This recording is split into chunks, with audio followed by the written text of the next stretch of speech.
ጤና ይስጥልኝ ክብራትና ክብራን የቻናላችን ቤተሰቦች ዛሬ ዕለት እጅግ ወሳኝ የሚባሉትን ከሀገር ውስጥና ሀገር ውጭ የተሰሙ መረጃዎችን መራርጠን ይደርሳችሁ ይገባል ያልናቸውን አዘጋጅተንላችኋል። መተጋገዝ ባህላችን ሰብስክራይብ ያላደረጋችሁ ሰብስክራይብ እያደረጋችሁ ጎን ለጎን ፈጣንና የእውነት ሚዲያ አባል እንድትሆኑ እያልን በቅድሚያ አርዕስተ ዜና እናሰማችኋለን።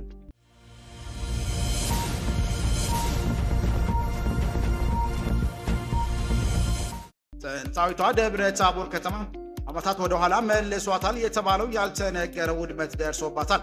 14ኛው ክፍለ ዘመን እንደተቆረቆረች የሚነገርላት ደብረ ታቦር ከተማ ከ4 2018 ዓ.ም በርካታ አገልግሎት መስጠት ተቋማት ወድመውባታል። በአማራ ክልል ውስጥ በመንግስት ኃይሎችና በፋኖ ታጣቂዎች መካከል ከተቀሰቀሰ ከሐምሌ 2015 ዓ.ም ጀምሮ ታይቶ የማይታወቅ የመንግስት ተቋማት ውድመት በደብረ ታቦር ከተማ ደርሷል። በዝርዝር የምታደምጡት ይሆናል። ፌዴራል ከፍተኛ ፍርድ ቤት የኢትዮጵያ ብሔራዊ ምርጫ ቦርድ 5 ምርጫ ክልሎች ከትግራይ ክልል ለመውጣት ያስተላለፈውን ውሳኔ ለጊዜው አገደ። አዲስ አበባ የካቲት 19 2018 ዓ.ም ፌዴራል ከፍተኛ ፍርድ ቤት የፌዴሬሽን ምክር ቤት 5 የምርጫ ክልሎች ትግራይ ክልላዊ መንግስት ውጭ ሆነው ምርጫ እንዲያደርጉ ያስተላለፈውን ውሳኔ ተከትሎ ኢትዮጵያ ብሔራዊ ምርጫ ቦርድ ያወጣውን መግለጫ የሚያግድ ጊዜያዊ ትዕዛዝ አወጣ። ታደምጡታላችሁ። የአባይ ወንዝ ውዝግብ እልባት ካገኘም ኢትዮጵያ ለቀይ ባህር መዳረሻ የምታደርገውን ጥረት እንደምትደግፍ መግለጿ ተዘገበ። ሰባ የካቲት 17 2018 ዓ.ም የአባይን ውሃን በተመለከተ ለዓመታት የዘለቀውን ውዝግብ በሰውነት የሚቋጭ ሆነ ኢትዮጵያ በቀይ ባህር ላይ የባህር በር መዳረሻ እንድታገኝ ከአፍሪካ አጋሮች ጋር በመሆን መደገፍ ዝግጁ መሆኗን አቡዳቢ ዘናሽናል ጋዜጣ ዘገበ። በዝርዝር ታደምጡታላችሁ። ክቡራን አድማጮቻችን አብረን ስንቆይ ይህንና ሌሎች ያዘጋጀንላችሁን ወደ እናንተ እናቀርባለን። ድጋሚ ለዚህ ቻናል አዲስ የሆናችሁ ሰብስክራይብ እንድታደርጉ እያልን ወደ ዝርዝር መረጃው አቀናን።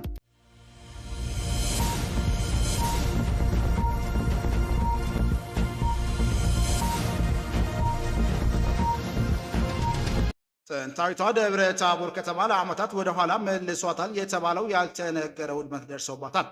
14ኛው ክፍለ ዘመን እንደተቆረቆረች የሚነገርላት ደብረ ታቦር ከተማ ከ4 2018 ዓ.ም በርካታ አገልግሎት መስጠት ተቋማት ወድመውባታል። በአማራ ክልል ውስጥ በመንግስት ኃይሎችና በፋኖ ታጣቂዎች መካከል ከተቀሰቀሰ ሐምሌ 2015 ዓ.ም ጀምሮ ታይቶ የማይታወቅ የመንግስት ተቋማት ውድመት በደብረ ታቦር ከተማ ደርሷል። ክልሉ ባለፉት ዓመታት የንጹሐን ግድያን ጨምሮ ንብረቶች መውደማቸውን የተለያዩ ሪፖርቶች ያመለከቱ ሲሆን ግጭቱ ከተቀሰቀሰ ወዲህ በከተማዎች ላይ ግን ሰፊ ውድመት ሲደርስ ደብረ ታቦር ተቋማት ውድመት የመጀመሪያው ነው። ኢሲ ያሰባሰባቸው መረጃዎች እንደሚያመላክቱት ከተማው ረቡዕ የካቲት 4 2018 ዓ.ም ጠዋቱ 12 ሰዓት እስከ ቀኑ 10 ሰዓት ገደማ በዘለቀው ግጭት ውስጥ ቀበሌው አስተዳደር ጽሕፈት ቤቶች እስከ ዞኑ መምሪያ ድረስ 20 የሚደርሱ ተቋማትና ተሽከርካሪዎች መውደማቸውን መረዳት ችሏል። አማራ ክልል ዋና ከተማ ባህር ዳር 100 ኪሎ ሜትር ገደማ ርቀት ላይ በትገኘው በደቡብ ጎንደር ዞን ከጥር መጨረሻ አንስቶ ፋኖ ታጣቂዎችና በመንግስት ኃይሎች መካከል ከባድ ውጊያ ሲደረግ እንደነበር ነዋሪዎች ገልጿል። ፋኖ ኃይሎች በበኩላቸው አካባቢው ጠንካራ ጥቃቶችን ፈጽመው መረዳዎችን መንግስት ኃይሎች በማስለቀቅ መቆጣጠራቸውን እንዳስታወቁም ተነግሯል። እዚህ ጋር በተያያዘ የፋኖ ታጣቂዎች ደቡብ ጎንደር ዞን ዋና ከተማ የሆነችው ደብረ ታቦር ከተማን መቆጣጠር የካቲት 4 2018 ዓ.ም ረዳ ጥቃት መክፈታቸውን ነዋሪዎች ለቢሲ በወቅቱም ተናግሯል። ዕለቱ ከነጋት አንስቶ ታጣቂዎች በከፈቱት ጥቃት ሁለቱም ወገን የደረሰው ጉዳት በተመለከተ እስካሁን ወጣ ይፋዊ አሃዝ ባይኖርም በከተማው ባሉ ተቋማት ላይ የቁሳቁስ ውድመት መድረሱን ቢቢሲ ከተለያዩ አካላት ያሰባሰባቸው መረጃዎች ያሳያሉ። በርካታ ነዋሪዎች በከተማው ዙሪያ በነበረው ታጣቂዎች እንቅስቃሴ ስጋት እንዲሁም ጠዋት ላይ በመንቀሳቀሱ አብዛኛውን የከተማ ማህበረሰብ እንቅስቃሴ በቤቱ ውስጥ ተገድቦ እንደነበርም ተናግሯል። ረቡዕ ዕለት የተቀሰቀሰው የሁለቱ ወገኖች ግጭት ከፍተኛ ጦርነት ሲሉ የገለጹት የከተማው ከንቲባ አቶ ደሴ መኮንን ውጊያ በፋኖና በአካባቢ ውስጥ ኃይሎች መካከል መሆኑንም ተናግሯል። አንድ የደብረ ታቦር ነዋሪ በማህበረሰብ የትስስር ገጾች ምስሎችን ካዩ በኋላ እጅ ላይ ወጥተው ጥቁር ጭስ ወደ ሰማይ ሲተለተል መመልከታቸውንም ገልጿል። ሰው ሲመለከቱ ተደንግጠናል፣ ሁሉም ሰው ደንግጧል፣ ስሜት አልነበረም ሲሉ የነበረውን ሁኔታ ያስታውሳሉ።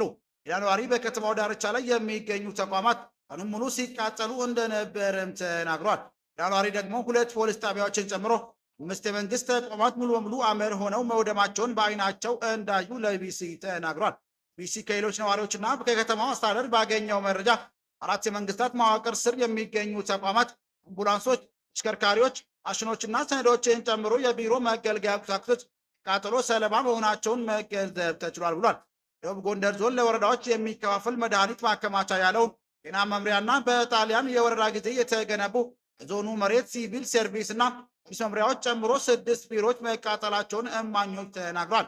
እንደ ግቢውና የድሮ ከንቲባ ቢሮ ተብሎ የሚጠራው ስፍራ የሚገኙ የደብረ ታቦር ከተማ አስተዳደር 6 ቢሮዎች እንዲሁም የገብርዬ ክፍለ ከተማ ፖሊስ ጣቢያን ጨምሮ 2 የአስተዳደር ጽሕፈት ቤቶች መቃጠላቸውን ምንጮች ተናግሯል።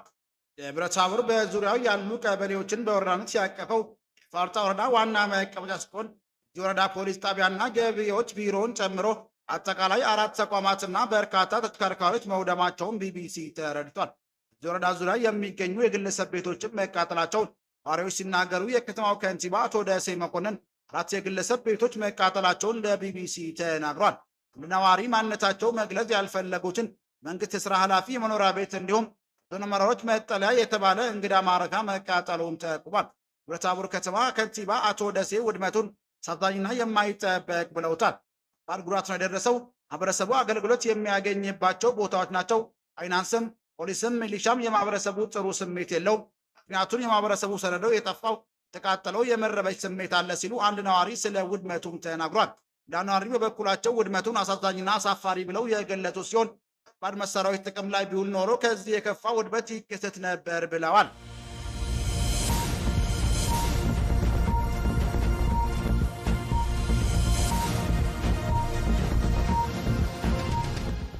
የፌዴራል ከፍተኛ ፍርድ ቤት ኢትዮጵያ ብሔራዊ ምርጫ ቦርድ 5 የምርጫ ክልሎች ከትግራይ ክልል መውጣት ያስተላለፈውን ውሳኔ ለጊዜው አገደ። ፌዴራል ከፍተኛ ፍርድ ቤት የፌዴሬሽን ምክር ቤት 5 ምርጫ ክልሎች ከትግራይ ክልላዊ መንግስት ውጭ ሆነው እንዲያደረጉ ያስተላለፈውን ውሳኔ ተከትሎ ኢትዮጵያ ብሔራዊ ምርጫ ቦርድ ያወጣውን መግለጫ የሚያግድ ጊዜያዊ ትዕዛዝ ሰጠ። ፍርድ ቤቱ ይህንን እገዳ ያጣለው ጉዳዩ በዝርዝር ታይቶ ውሳኔ እስኪሰጥበት ድረስ ነው። እስከ ፍርድ ቤቱ ትዕዛዝ ከሆነ እገዳ ውሳኔው የተላለፈው ዲሞክራሲያዊ ስምረት ትግራይ የካቲት 16 ቀን 2018 ዓ.ም ወኪላቸው በአቶ ጌታቸው ረዳ አማካኝነት በብሔራዊ ምርጫ ቦርድ ላይ ያቀረቡት አቤቱታ መሰረት ነው። መዝገቡ ቁጥር 35 1364 የተቀመጠውን ይህንን መዝገብ ዳኛ ሰብለ ክንፌ፣ ዳኛ ወንደሰን ታደሰና ዳኛ አሸናፊ ወርቅነህ የሰየሙበትን የዳኞች ቡድን እየተመለከተው ይገኛል። ፍርድ ቤቱ በሰጠው ትዕዛዝ ብሔራዊ ምርጫ ቦርድ ለአመልካዮች ክስና የቀረቡበት ማስረጃዎች መደበኛ ምላሽ እስኪሰጥ መመሪያ አስተላልፏል። እዚህም ሲባል ለምርጫ ቦርዱ መጥሪያ እንደሚላክለት ፍርድ ቤቱም ገልጿል። ሁሉም በላይ ደግሞ ፍርድ ቤቱ ቀደም ሲል ትግራይ ብሔራዊ ክልላዊ መንግስት ሊተዳደሩ የነበሩትን 5 ምርጫ ክልሎች የሚመለከተውን የብሔራዊ ምርጫ ቦርድ ውሳኔ ተግባራዊ የሚሆን ከሆነ አሁን እየተካሄደ ያለው የህግ ክርክር ትርጉም አልባ ሊያደርገው እንደሚችል በውሳኔው አመላክቷል። የጠቀሰው ውሳኔ ተፈጻሚ መሆን አሁን እየተካሄደ ያለውን የህግ ክርክር ትርጉም አልባ ስለሚያደርገው ፍርድ ቤቱ በፍትህ ብሔርና ቁጥር 154 መሰረት ከሳቹ ባስተላለፈው ውሳኔ ላይ ጊዜያዊ የእገዳ ትዕዛዝ በዚህ መዝገብ ሰጥቷል ሲል ፍርድ ቤቱ ትዕዛዝ ይገለጻል። ይህ የእገዳ ትዕዛዝ ፍርድ ቤቱ በጉዳዩ ላይ ክርክር ሰጥቶ መደበኛ ውሳኔ እስኪሰጥ ድረስ ሰንቶ ይቆያል። በተጨማሪም ፍርድ ቤቱ የእገዳ ትዕዛዙ ለብሔራዊ ምርጫ ቦርድ ይፋ እንዲደርሰው መመሪያ ሰጠ ሲሆን ተከሳሹ ምርጫ ቦርድ ማንኛውም ተቃውሞ ወይም አስተያየት በቀጣይ ቀጠሮ ላይ ማቅረብ እንደሚችልም ገልጿል። ቀደም ሲል በየካቲት 16 ቀን 2018 ዓ.ም ስምረት ፓርቲ የፌዴሬሽን ምክር ቤት ቀደም ሲል ትግራይ ክልል ይተዳደሩ ከነበሩ ወረዳዎች ላይ ምርጫ ክልሎች ለመቀነስ ያስተላለፈውን ውሳኔ እንዲቀለብስ ማሳሰቡም ይታወሳል። ፓርቲው አክሎም እርምጃው ህገ መንግስታዊ እንዳልሆነና ኢትዮጵያ ፌዴራል ስርዓት ላይ የተደነቀ አደጋ መሆኑን ገልጿል። ፓርቲው ለፌዴሬሽን ምክር ቤትና ለኢትዮጵያ ብሔራዊ ምርጫ ቦርድ ባላከው ደብዳቤ ምክር ቤቱ ከተሰጠው ህገ መንግስታዊ ስልጣን በላይ መሄዱን ሞግቷል። ፓርቲው እንደገለጸው ከሆነ የምክር ቤቱ ስልጣን ከህገ መንግስት ትርጉምና በወሰን ክርክሮች አፈታት ላይ ብቻ የተገደበ ነው ብሏል። ፓርቲው ማንኛውም የወሰን ለውጥ በህዝብ ውሳኔ ሂደት መከናወን እንዳለበት አጥብቆ የገለጸ ሲሆን አከራካሪ በሆኑ አካባቢዎች ምርጫን በፌዴራል ደረጃ ማስተዳደር አስተዳደራዊ መሬት ነጠቃ እንደሆነም አስጠንቅቋል። በተጨማሪም ስምረት ፓርቲ ብሔራዊ ምርጫ ቦርድ የቀረበለትን መመሪያ መቀበሉን ተችቷል። ይህም የቦርዱን ህገ መንግስታዊ ነጻነት የሚሸረሽርና ምርጫ ሂደቱ ታማኝነት ላይ ጥርጣሬ የሚፈጥር ነው ብሏል። ቀደም ሲል የትግራይ ጊዜያዊ አስተዳደር ውሳኔውን አጥብቆ ያወገደ ሲሆን እርምጃው ህገ መንግስቱና የፕሪቶሪያ ሰላም ስምምነት የሚጥስ አደገኛ አካሄድ መሆኑን አስጠንቅቋል።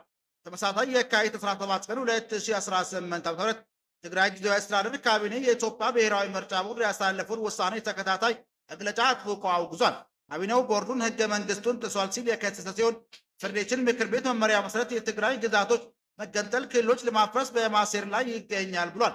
ካቢኔው በማንኛውም አካል የሚተላለፍና ከህግ ጋር የሚቃረን ማንኛውም ውሳኔ ተቀባይነት የለውም ሲል የጠቆመ ሲሆን ወዶን እርምጃ ትንኮሳ፣ ጸረ ህግና ጸረ ህዝብ በማለት ገልጾታል። በገለጻው መሰረት ውሳኔው ሬቱና ህዝቡን ከክልሉ በመንጠል ትግራይን ለማፍረስ ያለመ ነው ያለ ሲሆን ለእንዲህ አይነቱ ውሳኔ ምንም አይነት ህጋዊ ምክንያት ሊቀርብ አይችልም ሲል አክሏል። ካቢኔው ብሔራዊ ምርጫ ቦርድ በህዝቦች መካከል ግጭት በመቀስቀስ ርካሽ ፖለቲካ ትርፍ ለማግኘት እየሰራ ነው ያለ ሲሆን አከራካሪ የተባሉ አካባቢዎች በታሪክ ማንነት፣ በህገ መንግስቱና በማንኛውም መስፈርት ሊመዘኑ ያለምንም ጥርጥር የትግራይ አካል መሆናቸውንም ወጉቷል።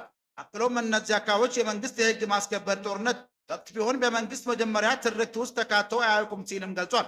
ካቢኔው ራስን የመግዛትና አስፈላጊነት በመጥቀስ ማንኛውም ክርክር በህዝቦች መካከል ግጭትን የሚቀሰቅሱ እርምጃዎች ሳይሆኑ በህግና በውይይት መፈታት አለበት ሲሉም አሳስቧል።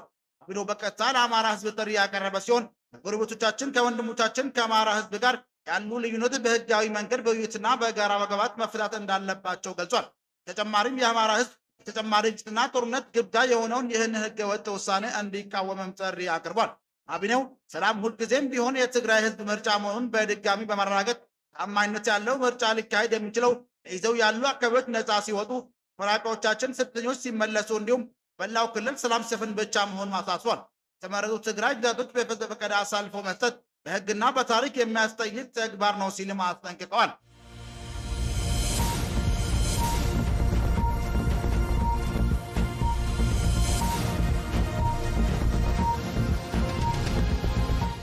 የአባይ ወንዝ ውዝግብ እልባት ካገኘም ኢትዮጵያ ለቀይ ባህር መዳረሻ የምታደርገውን ጥረት እንደምትደግፍ መግለጿ ተዘገበ። የአባይን ውሃን በተመለከተ ለዓመታት የዘለቀውን ውዝግብ ለስምምነት የሚቋጭ ከሆነ ኢትዮጵያ በቀይ ባህር ላይ የባህር በር መዳረሻ እንድታገኝ አፍሪካ አጋሮች ጋር በመሆን ለመደገፍ ዝግጁ መሆኗን አቡዳቢ ዘናሽናል ጋዜጣ ዘግቧል። ናሽናል ጋዜጣ በካይሮ የሚገኙ የውስጥ ምንጮችን ጠቅሶ እንደተዘገበው ግብጽ ለኢትዮጵያ ድጋፍ የምታደርገው አዲስ አበባ ታላቁ የኢትዮጵያ ህዳሴ ግድብ የውሃ ሙላትና አለቃቅ ላይ መለሳለስ ካሳየች ብቻ እንደሆነም ገልጿል። ይህ ግብጽ ሀሳብ ባለፈው ሳምንት ለጠቅላይ ሚኒስትር አብይ አህመድ መላኩንም ጋዜጣው ዘግቧል። ተጨማሪም ሁለቱን ሀገራት ለበርካታ ዓመታት የዘለቀውን አለመግባባት ለመፍታት ፍላጎት ላሳዩት ፕሬዝዳንት ዶናልድ ትራምፕ መላኩን ጠቅሟል።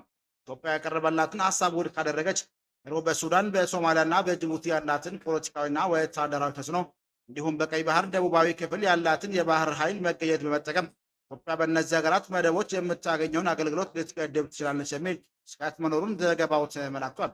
እስካሁን ድረስ ከአዲስ አበባም ሆነ ከካይሮ ስለቀረበው ሀሳብ ይፋ የተሰጠ ምላሽ የለም።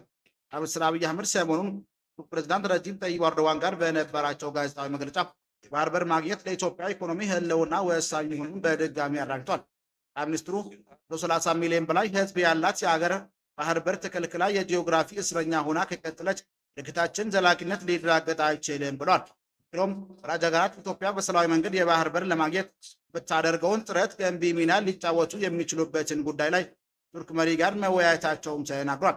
ይህ የተገለጸው ግብጽና ቱርክ ግንኙነታቸው እያሻሻለ በመጣበትና ሱዳን ጉዳይ ላይ ያላቸው አቋም እየተቀራረበ ባለበት ወቅት ነው። ሁለቱ ሀገራት ግብጽና ቱርክ ሊቢያ ጉዳይ ላይ የነበራቸውን ልዩነት በመፍታት እርቅ ላይ የደረሱ ሲሆን ባህር በር ስምምነትን በተመለከተ ከኢትዮጵያ ጋር ውጥረት ውስጥ ከምትገኘው ሶማሊያ ጋርም የጠበቀ ግንኙነት መመስረታቸው ተገልጿል። ግብጽ ህዳሴ ግድብን እንደ ህልውና ስጋት የምታየው ሲሆን በተለይም በድርቅ ወቅት የሚለቀቁ የውሃ መጠን የሚወስን ህጋዊ አስገዳጅ ስምምነት እንዲኖር ስትወተውትን ቆይታለች። ኢትዮጵያ በኩሏ ግድቡ ለልማትና ኃይል አቅርቦት ፍላጎት የማይጠቃ መሆኑን ገልጻለች። ኢንተርናሽናል ዘገባ ከሆነ የካይሮ ሀሳብ በጅቡቲና በኤርትራ የሚገኙትን የዶራሌህና የአሰብ ወደቦችን ለማልማትና ማዘመን መግባት ላይ ከመድረሳቸው ጋር የተያያዘ ነው። ተጨማሪም ግብጽ የሱዳን ዋና የንግድ በር የሆነውን ፖርት ሱዳንን በጋራ ለማልማት ማቀዷም ተገልጿል። ካይሮ ቀይ ባህር የባህር ዳርቻ ሀገራት ብቻ ይዞታ መሆን አለበት የሚል ጽኑ አቋም ያላት ሲሆን ኢትዮጵያ ከሶማሊላንድ ጋር የተፈራረመችውን የባህር በር የማግኘት ሰነድን ስትቃወም መቆየቷም ይታወሳል። ክቡራን አድማጮቻችን ለዛሬ ያዘጋጀንላችሁ መረጃዎች ይህን ይመስል ነበር። ሰብስክራይብ ማድረግ፣ ደውል ምልክቱን መንካት እንዳይጠፋችሁ እያልን ሌላ ዜና እስክንገናኝ ድረስ መልካም ቀን እንመኝላችኋለን።